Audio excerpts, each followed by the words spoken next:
I love animation.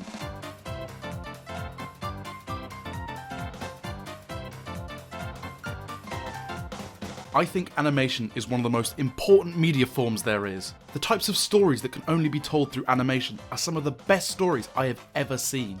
But seeing something like this makes me really upset. When I was a child, I spoke as a child. I understood as a child.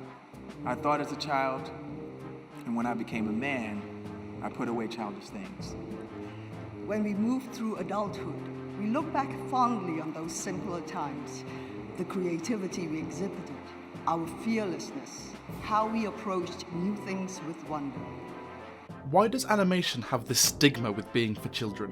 I'm not saying there's anything wrong with children's animation, but I want the idea that animation equals childish to be disproved, because when you're at a cinema to watch the next Illumination film, you don't just see drooling baby faces. So the film has to slightly pander to these said depressed middle-aged parents. Normally, this is in the form of a dirty joke, or a topical joke, or referencing the Cuban Missile Crisis, because that goes down very well with them adults. When I'm talking about animation not being for kids, I'm not talking about Family Man or the funny Seth Rogen sausage movie. I'm talking about animation that adults and kids can watch, and that they can both get something out of. Adult themes can be in kids' animation, as kids should be taught these lessons from a young age. And these are some of my favourite ones.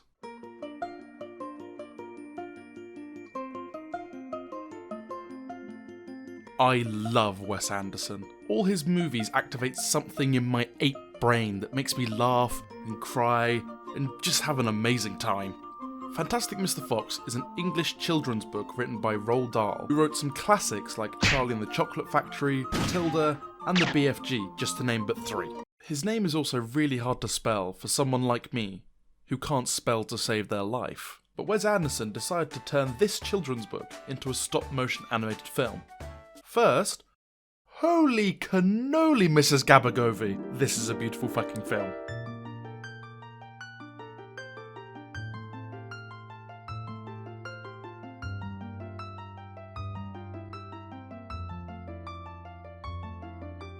The way that cotton is used instead of smoke, or the waterfall, or the... it just looks so sexy. But this isn't a video about me gushing about how beautiful the animation is. Get it? Because it's a waterfall. It's surprisingly mature for a film that's adapted from a children's novel. Mr. Fox is a man who's trying to discover who he is. He's a wild animal, or is he a smart fox? He robs the three farmers, Boggis, Bunce and Bean, in an attempt to recapture his youth and his past life as a squab hunter. Although it has jokes, it's not a very quote-unquote funny film. It tackles the faults that we all have in ourselves, which is odd because they're all talking animals.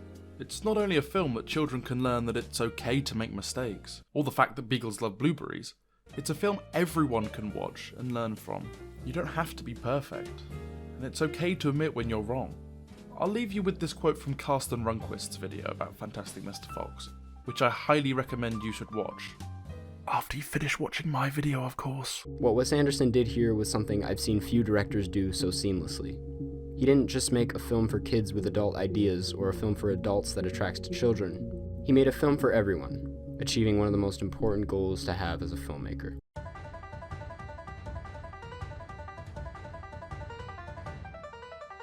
If I'm being honest, any Phil Lord and Chris Miller film could be here. Pally with a Chance of Meatballs for its comedic genius. Oh my gosh, a jaywalker. Hey!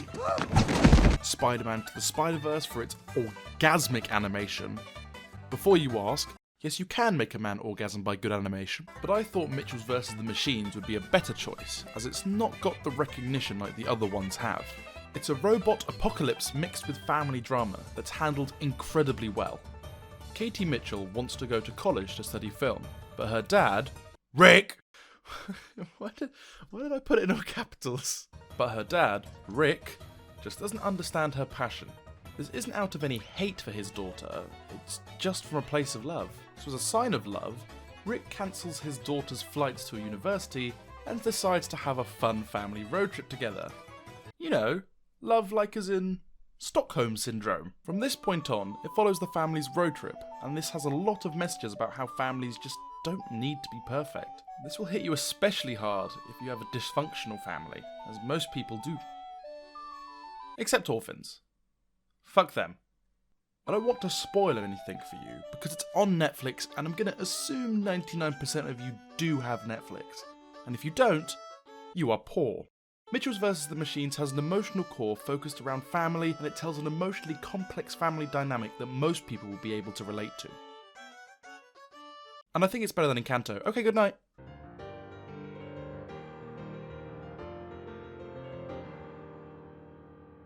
I know we've been talking about kids-targeted animation that adults and parents can enjoy as well for the majority of this video, but now I want to pivot the conversation and talk about animation targeted towards more older people. And by animation targeted towards older people, I am not referring to anime is a Japanese style of animation that spans across a multitude of genres, from action, to sports, to rom-com, to the aforementioned. Even something like Demon Slayer, with a very simple plot, can be enjoyed by everyone. An older brother wants to turn his sister back into a human after she was turned into a demon and his family was killed. So he goes on a journey with a pig and a whiny thirsty bitch to kill stronger demons. Simple, everyone can enjoy it. But then you kinda got stuff like this.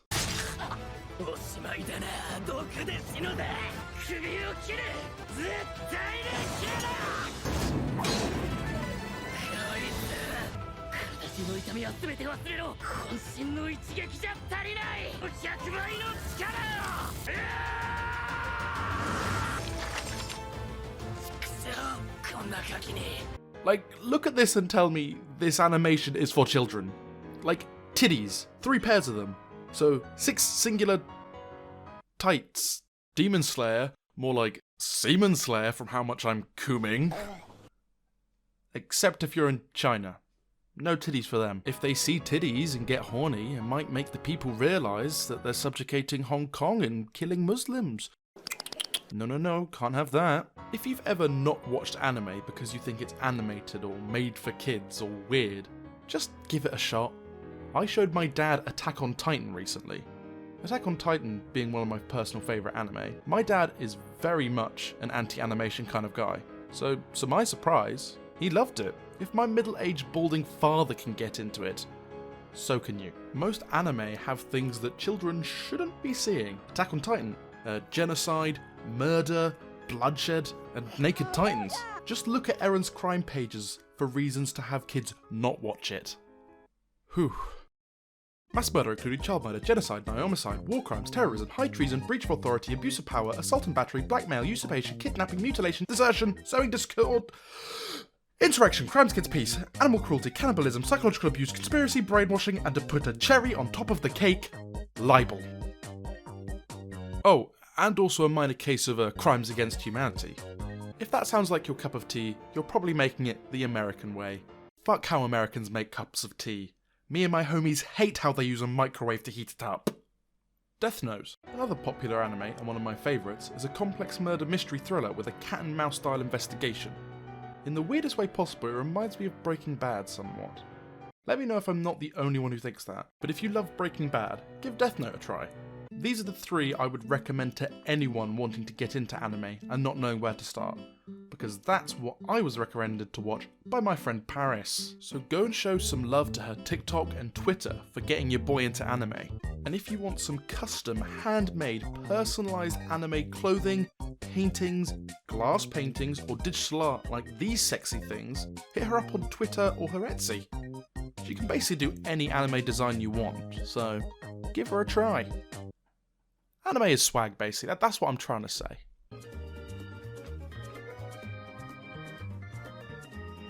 Wow, what a light-hearted animated superhero TV show about a young boy trying to be like his father. Why is it an 18+ rated on Amazon? Oh my god! Yeah, this show is really, really violent. From Robert Kirkman, the same man who made The Walking Dead, and like the original Guardians of the Globe, should have died much earlier. 10 seasons? Really? Invincible was the breakout animated show of 2021 and made everyone ask the question, how much violence can I handle? The violence in this show isn't violent just to be violent. It does have a purpose. Speaking of violence, am I the only one who can deal with mega violence like Game of Thrones or decapitation or whatever? But as soon as I'm watching a medical show like House or something like Grey's Anatomy and they make a small cut or incision on someone's skin, I am folding like a piece of paper 8 times. I won't spoil why it is, but it's very appealing with lots of twists and turns. It's a very odd show that can go from a slice of life teen drama with a sweet boy trying to be a superhero to a murder mystery government conspiracy show. Please, if you are an adult and you want to watch a fun animated superhero TV show with your child, don't show them this. Watch this on your own, or with your dad, or your mum, or your older siblings, or your dogs. I don't know your current living arrangements. Do what you want, baby cakes. Yeah, I feel like I've been rambling for long enough now. If I can make anything come from this little video, I want people to stop sleeping on animation. The stories and worlds that can only be built using it are mind-blowing. So the stigma in the Western world that animation is mostly for children kind of pisses me off. Not only can you tell mature animated stories for children, you can tell mature stories for adults as well. Again, I'm not talking about... It's also crazy to think of all the people who spend months of their lives slaving away in front of computers, or taking photos or drawing frames. So even if you don't watch it for me, watch it for those poor, underpaid fuckers who haven't seen their families in weeks. Please, Mapper. They just want to go home.